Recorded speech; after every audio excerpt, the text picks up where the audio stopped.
وَذَرِ الَّذِينَ اتَّخَذُوا دِينَهُمْ لَعِبًا وَلَهْوًا، اور اے نبی چھوڑ دیں ان لوگوں کو ان کے حال پر جنہوں نے اپنے دین کو کھیل اور تماشا بنا لیا ہے، سیریس ہی نہیں ہے.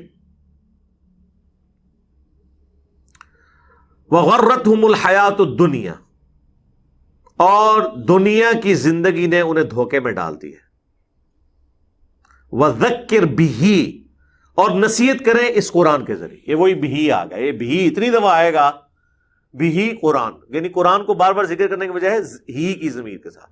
اور اس کے ذریعے تبلیغ کریں، یعنی قرآن کے ذریعے. ان تبصر نفس بما کسبت، تاکہ ہلاک نہ ہو جائے کوئی آدمی اپنے عملوں کی وجہ سے، یعنی لوگوں کو جھنجھوڑتے رہیں، جگاتے رہیں، اور وہ اللہ کی طرف آ جائیں، اس قرآن کے ذریعے تبلیغ کرتے رہیں. ایسا نہ ہو کہ لوگ ہلاکت میں اپنے آپ کو ڈال دیں، قرآن کے ذریعے لوگوں کو جگاتے رہیں.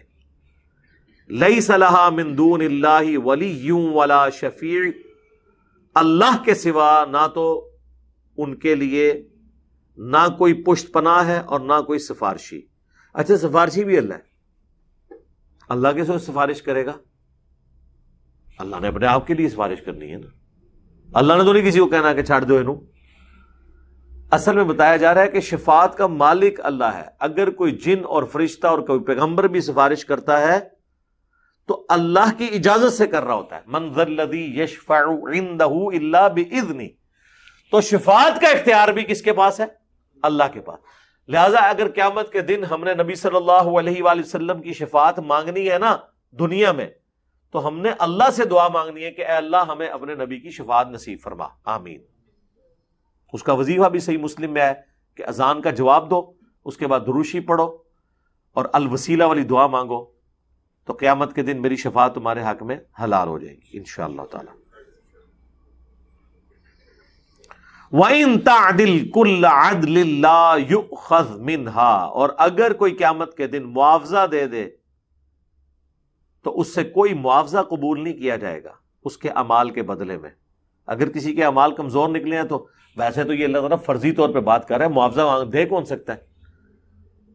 یہ بالفرض ہے کہ اگر کسی کے پاس، وہ قرآن حکیم میں کئی جگہ آیا کہ اس زمین کے برابر سونا ہو، اس کے مثل اور بھی ہو جائے، اور وہ کہے کہ یہ مجھ سے اللہ لے لے صدقہ اور خیرات کے طور پہ مجھے چھوڑ دے، تو نہیں قبول کیا جائے گا. یہ سمجھانے کے لیے.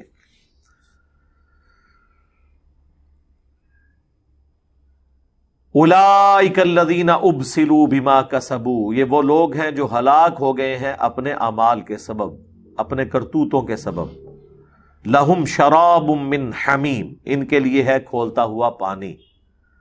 وعذاب علیم بما کانوا یکفرون، اور دردناک عذاب ان کے کفر کے بدلے میں. اچھا، جیسے ہی کفر آتا ہے نا، مسلمان کہتا ہے شکر ہے یہ کافراں دے بارے چ آتا ہے، میرے بارے چ نہیں.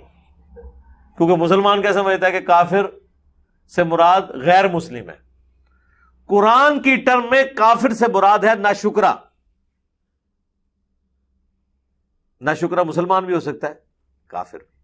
انا ہدیناہ السبیل، ہم نے ہدایت کا راستہ واضح کر دیا. اما شاکرا و اما کفورا، چاہے تو شکر گزاری کی روش اختیار کرو، خواہ ناشکری کی. یعنی ہم نے یہ راستہ بتا دیا کہ سچائی کا راستہ، پیغمبروں کا راستہ جنت کی طرف لے جانے والا ہے. اب تمہاری مرضی ہے، اس راستے کو اختیار کر کے جنت کما لو. اس کو اللہ نے کہا یہ شکر گزاری کی روش ہے. اور ناشکری کی روش یہ ہے کہ آپ اس راستے کو چھوڑ دیں، اللہ کے نہ شکر ہے. اور شکر کے اندر پورا دین ہے. یعنی آنکھوں کا شکر یہ ہے کہ آنکھیں اللہ کی نافرمانی میں نہ اٹھیں، اللہ کی تابع فرمان ہو. ہاتھوں کا شکر یہ ہے کہ ہاتھ سے آپ وہ کام نہ کریں جو اللہ کی ناشکری پہ مبنی ہے. زبان کا شکر یہ ہے کہ آپ زبان سے وہ کام کریں جو اللہ کے اطاعت گزار بندوں کے اعمال ہیں، اور وہ نہ کریں جو اللہ کے مجرمین کے ہیں. تو یہ پورا دین ہی شکر ہے.